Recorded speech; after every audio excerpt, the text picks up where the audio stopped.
الحمد لله وحده والصلاة والسلام على من لا نبي بعد. أعوذ بالله من الشيطان الرجيم. النبي أولى بالمؤمنين من أنفسهم وأزواجه أمهاتهم وأولو الأرحام بعضهم أولى ببعض في كتاب الله من المؤمنين والمهاجرين إلا أن تفعلوا إلى أوليائكم معروفا كان ذلك في الكتاب مسطورا. سبحانك لا علم لنا إلا ما علمتنا إنك أنت العليم الحكيم. رب اشرح لي صدري ويسر لي أمري واحلل عقدة من لساني يفقه قولي واجعل لي وزيرا من أهلي رب زدني علما وارزقني فهما ثم أما بعد. گرامی قدر بھائیو بہنوں اور پیارے بچے، یہ بات تو آ گئی کہ جس کسی کو آپ اپنے منہ بولا بیٹا بنا لیتے ہو، ٹھیک ہے، اخوانکم فی الدین و موالی، وہ آپ کے دینی بھائی ہیں اور آپ کے دوست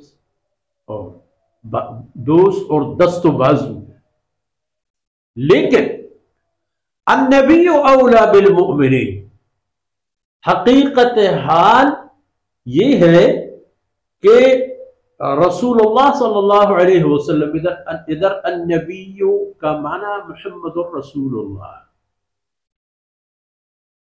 کیونکہ جناب محمد الرسول اللہ صلی اللہ علیہ وسلم کے بعد کوئی دوسرا نبی و رسول نہیں آتا، اور قرآن کریم میں جہاں لفظ النبی یا ایھا النبی یا ایھا الرسول آتا ہے وہ جناب محمد رسول اللہ صلی اللہ علیہ وسلم ہے، جو اللہ رب العزت نے ان کے عزت شان کی بنیاد پر، رفعت شان اور علو درجات کی بنیاد پر، اسم گرامی کے علاوہ ان کے لقب اور حیثیت کی بنیاد پر ان کو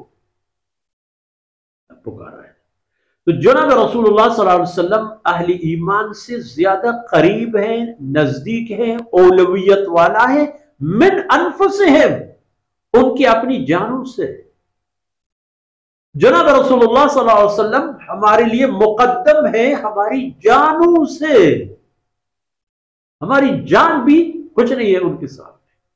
یعنی دنیا میں مجھے اور آپ کو بحیث مسلمان، ہمارے پاس جتنی بھی دولت ہے، جتنی بھی عظمت ہے، جتنی بھی شان ہے کہ جن کے لیے ہم مر مٹنے کے لیے تیار رہے، تو وہ شان اور عظمت اور رفعت پہلے نمبر پر محمد رسول اللہ ہے صلی اللہ علیہ وسلم۔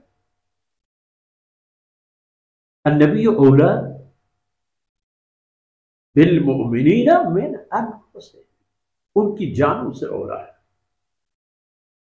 وَأَزْوَاجُهُ أُمَّهَاتُهُمْ، اور رسول کی گھروالیاں وہ مومنین کی مائیں ہیں۔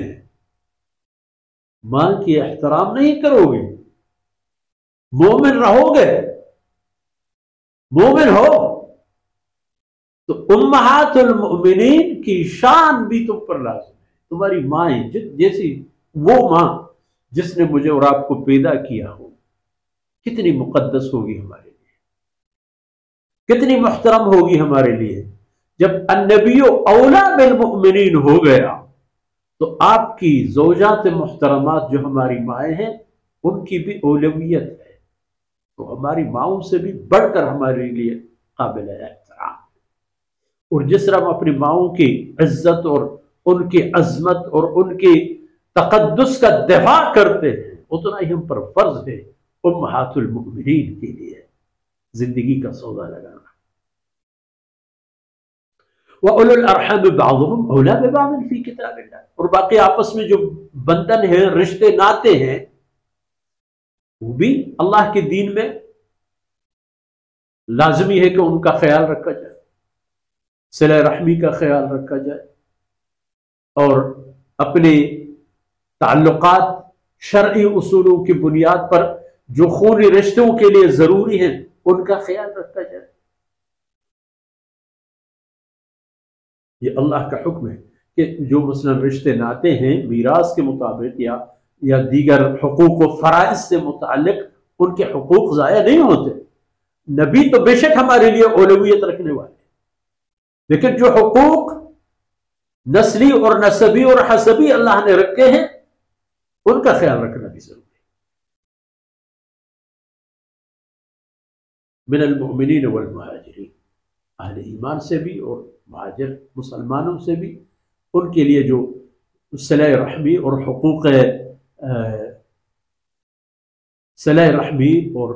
حقوق ہم جواری تعلقات جو شریعت نے ثابت کی ہیں ان کا خیال رکھیں. الا ان تفعلوا الى اولیائکم معروفا، مگر یہ کہ کوئی اپنے کسی حق سے درگزر فرمائے اور اپنے کسی عزیز کے ساتھ احسان کر لیں، کوئی ممانعت نہیں. كان ذلك في الكتاب مسطورا، اور یہ حکم کہ النبی اولا بالمؤمنین من انفسهم وازواجہ امہاتہم، یہ حکم، اور یہ حکم کہ اپنے حقوق اور اپنے تعلقات اور اولویت جو ایک دوسرے کے لیے اللہ نے مقرر کیے ہیں نسبتوں اور نسبوں میں، ان کا خیال رکھنا. فی الکتاب مسطورا، یہ اللہ کا اٹل فیصلہ ہے جو اس نے اپنی کتاب میں لکھ کر محفوظ کر دیا ہے. اللہ کا حکم ہے جو لوح محفوظ میں ہے، اور لوح محفوظ سے پھر اللہ نے اس کو قرآن کریم میں اتار دیا ہے. اور قرآن کا جو نسخہ لوح محفوظ میں محفوظ ہے وہ دنیا میں بھی محفوظ رہے گا، کفار بھی اس کی حفاظت کریں گے. اور اس کے بہت سارے نمونے دنیا نے دیکھے بھی ہیں. آج کی نشست میں اتنا ہی کافی ہے، بقیہ باتیں اگلے نشستوں میں.